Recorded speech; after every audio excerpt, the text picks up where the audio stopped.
Connaissez-vous les volcans, mais artificiels? Dans la vidéo précédente, j'ai parlé de deux événements meurtriers passés dans deux pays distincts d'Europe. Ces deux catastrophes se sont déroulées la même année et sont les conséquences de la même cause, l'explosion de collines artificielles.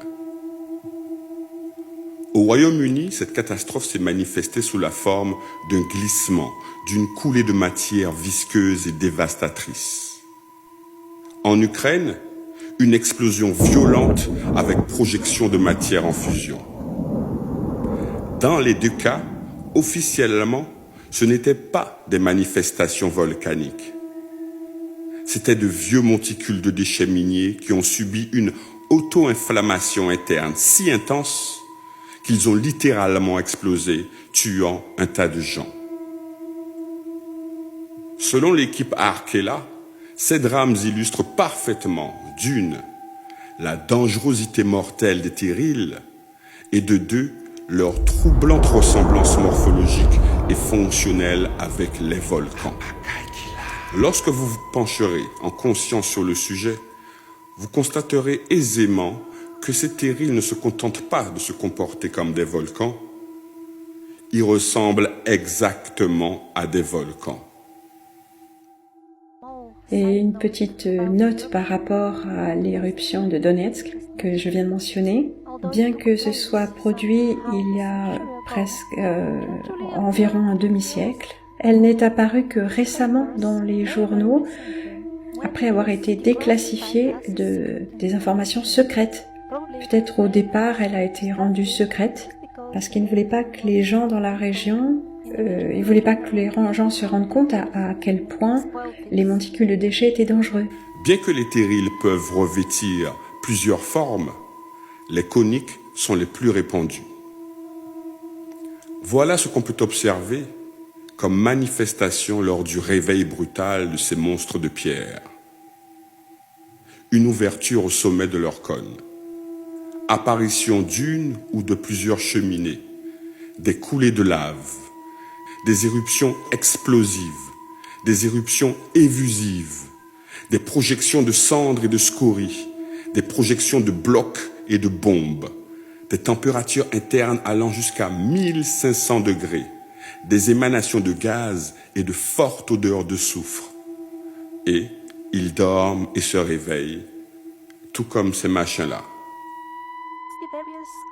Donc parmi les différentes classifications des volcans, nous avons un type, nous en avons un qui s'appelle le volcan à cône de cendre. La plupart des volcans à cône de cendre sont en réalité de gros tas de scories. Oui, ces mêmes scories qui proviennent de l'industrie minière. Alors comment est-ce que nous pouvons être sûrs que les cônes de cendre sont de vrais cônes de cendre? Peut-être certains sont des cônes de déchets des précédentes civilisations très avancées. Apparemment, le fait que certains puissent entrer en éruption n'est pas une preuve que ce sont de vrais volcans. Parfois, sur des images aériennes, nous pouvons observer des choses comme ça, des collines, en fait des tas de différentes compositions.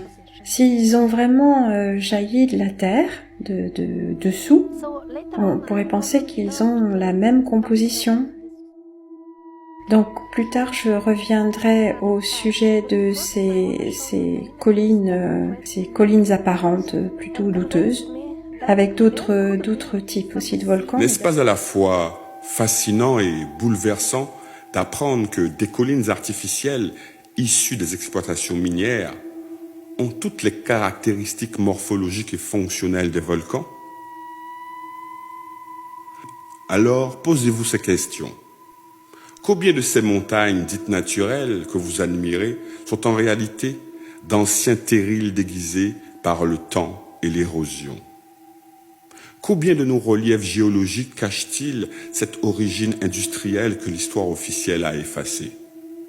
Plus localement, où sont passés les monticules de déchets des exploitations minières de la Guadeloupe, de la Martinique et des îles des Caraïbes? Rappelez-vous je vous ai présenté plusieurs cartes de la Guadeloupe au XVIIe siècle, montrant clairement la présence de 2 gigantesques montagnes sur l'île de la Grande Terre. Ces sommets étaient bien plus imposants que la Soufrière et les montagnes de l'île de la Basse-Terre. Pourquoi il y a si peu d'informations sur ces montagnes? Pourquoi les historiens ne disent rien sur les exploitations minières qui les ont effacées du paysage? Pourquoi si peu d'informations sur la catastrophe minière en Ukraine? D'ailleurs, pourquoi cette classification pendant des décennies?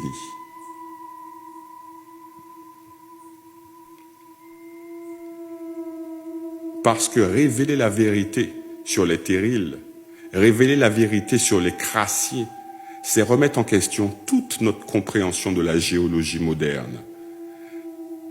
C'est d'admettre que l'industrie a créé et crée encore des monstres géologiques capables de reproduire à la perfection la puissance destructrice des volcans. C'est commencer à reconnaître que notre paysage n'est pas si naturel que ça. Regardez autour de vous avec un œil nouveau. Ces reliefs, ces collines, ces mornes, comme vous aimez dire, sont-ils vraiment centenaires ou millénaires? Aux Antilles, ces magnifiques reliefs couverts de végétation luxuriante, sont-ils vraiment naturels? Et si certains n'étaient que les cicatrices camouflées d'une industrie séculaire qui a transformé nos paysages en carrières géantes et en champs de mines volcaniques?